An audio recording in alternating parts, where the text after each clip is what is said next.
क्या हर वक्त आपको थकान महसूस होती है, चक्कर आता है, दिल की धड़कन तेज होती है? तो हो सकता है आपके शरीर में खून की कमी हो, यानी एनीमिया। जी हाँ, आज हम बात करेंगे एनीमिया के बारे में और जानेंगे कि कैसे होम्योपैथी इसके इलाज में एक नई उम्मीद बनकर उभरती है। तो वीडियो को एंड तक जरूर देखें, लाइक करें, शेयर करें और चैनल को सब्सक्राइब जरूर करें।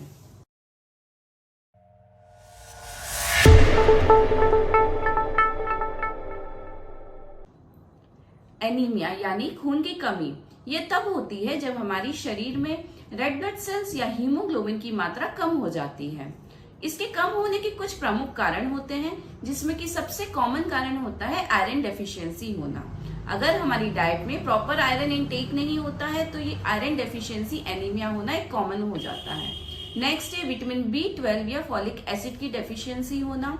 यदि किसी कारण से एक्सेसिव ब्लीडिंग हो गई है, प्रोफ्यूज ब्लीडिंग हो गई है, जैसे कि कोई एक्सीडेंट में हुआ हो, या फीमेल्स में देखा जाए तो प्रोफ्यूज ब्लीडिंग मेंसेस के दौरान, या फिर पोस्टपार्टम डिलीवरी के बाद, यदि मेंसेस और डिलीवरी के बाद एक्सेसिव ब्लीडिंग हो गई है तो ये भी एक एनीमिया का कारण हो सकता है। कुछ क्रोनिक डिजीज में, जैसे कि कुछ डिजीज मान लो लिवर से रिलेटेड हो, किडनी से रिलेटेड हो, कुछ ऑर्गेनिक डिसफंक्शनल चल रहा हो, तो इसकी वजह से भी कभी कभी एनीमिया हो जाता है।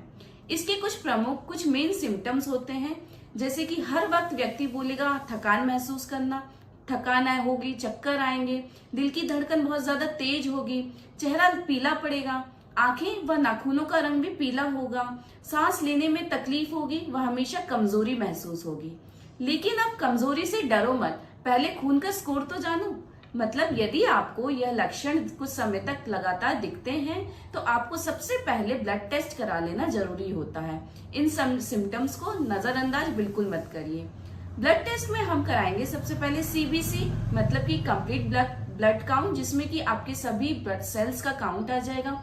हीमोग्लोबिन परसेंटेज पता चल जाएगा, जिससे ये पता कंफर्मेशन हो जाएगा कि एनीमिया है कि नहीं है। इसके साथ ही कुछ अदर टेस्ट भी कराने चाहिए, जैसे सीरम आयरन टेस्ट, जिसमें कि हमें आयरन का लेवल पता चल जाएगा। रेटिक्युलोसाइट टेस्ट, जिसमें कि हमें ब्लड सेल्स जो हैं उनकी उसमें कितने इमेच्योर सेल्स हैं, कितने मैच्योर सेल्स हैं, इसका भी पता चल जाता है। यदि इमेच्योर सेल्स ज्यादा दिख रहे हैं, मतलब कि हमारा बोन मैरो में ही डिसफंक्शन हो रहा है, मतलब इससे हम कहते हैं एप्लास्टिक एनीमिया, जब हमारा बोन मैरो सही तरीके से ब्लड बना ही नहीं रहा है।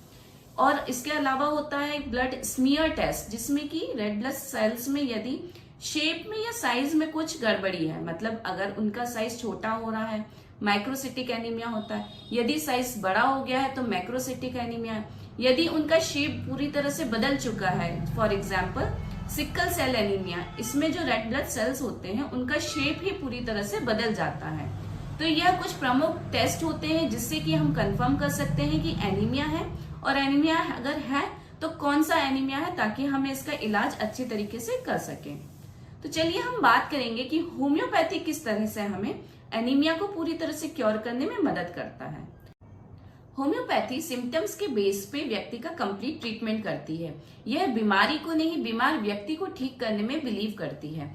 कुछ ऐसी इंपॉर्टेंट होम्योपैथिक मेडिसिन हैं जो एनीमिया को क्योर करने में काफी लाभदायक साबित होती हैं। इसमें सबसे पहली दवाई जिसके बारे में हम बात करेंगे वह है फेरम फॉस 6x या 12x। यह दवाई एनीमिया की शुरुआती स्टेज में दी जाती है।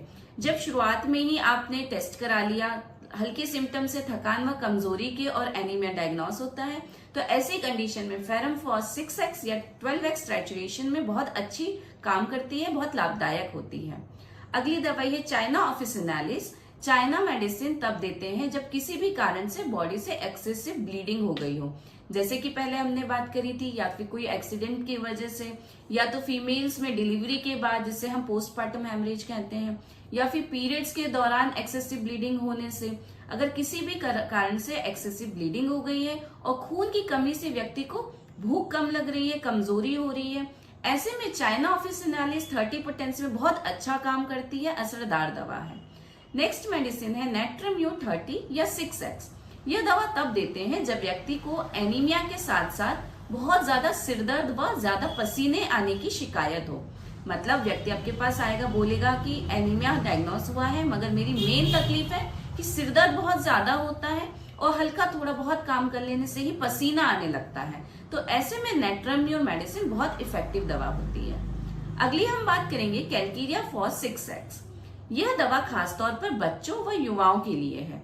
जब बच्चों में बहुत ग्रोथ होती है, जब बच्चे ग्रोइंग फेज में होते हैं तथा युवाओं में भी बॉडी में कुछ चेंजेस आते हैं, डेवलपमेंट हो रहा होता है, ऐसे में कैलकेरिया फॉस 6X बहुत असरदार दवा है उनकी कमजोर व थकान के लिए। कई बार बच्चे कंप्लेन करते हैं कि कमजोरी हो रही है, खेला कूदा, पैर दुख रहे हैं, थकान महसूस हो रही है, तो ऐसे में कैलकेरिया फॉस 6X दवा बहुत असरदार होती है। अगली मेडिसिन है फेरामेट 30 या 200।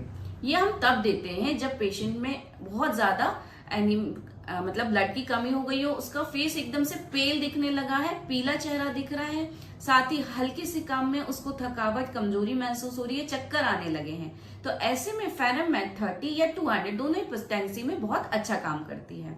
लेकिन ध्यान रहे, दवाओं का सही डोज, सही पोटेंसी और सही रिपीटेशन के लिए आप पर्सनली डॉक्टर से कंसल्ट करके ही दवाएं लें। इन होम्योपैथिक दवाइयों के साथ जरूरी है कि आप अपने खान पान पर भी ध्यान दें। इसमें सबसे इंपॉर्टेंट होता है आयरन का सफिशिएंट इनटेक करना। जैसे कि अभी हमने डिस्कस किया था कि आज के समय में आयरन डेफिशिएंसी एनीमिया होना बहुत कॉमन हो गया है, तो जरूरी है कि खाने में अपन आयरन का सफिशिएंट इनटेक करें। इसको हम हरे पत्तेदार सब्जियां जैसे कि पालक हो गई, खजूर, गुड़, चुकंदर, इन सभी से पूरा कर सकते हैं। विटामिन सी की भी सही मात्रा इनटेक करना बहुत जरूरी होता है, क्योंकि यही हेल्प करता है हमें आयरन को एब्जॉर्ब करने में। टी या कॉफी का सेवन खाने के साथ बिल्कुल ना करें, यह एक गलत कॉम्बिनेशन होता है। बैलेंस डाइट और रेगुलर एक्सरसाइज हमें एनीमिया से क्योर करने में हेल्प करती है, क्योंकि दवा भी तभी काम करती है जब हम खुद उसका साथ देंगे। लास्टली, खून की कमी यानी एनीमिया होना एक कॉमन लेकिन गंभीर समस्या है, लेकिन इसका इलाज संभव है यदि आपने इस पे सही समय पे ध्यान दिया, खासकर होम्योपैथी से। आशा करती हूँ आपको ये वीडियो पसंद आया होगा, तो वीडियो को लाइक करें, शेयर करें, चैनल को सब्सक्राइब जरूर करें। हमेशा स्वस्थ रहें, मुस्कुराते रहें।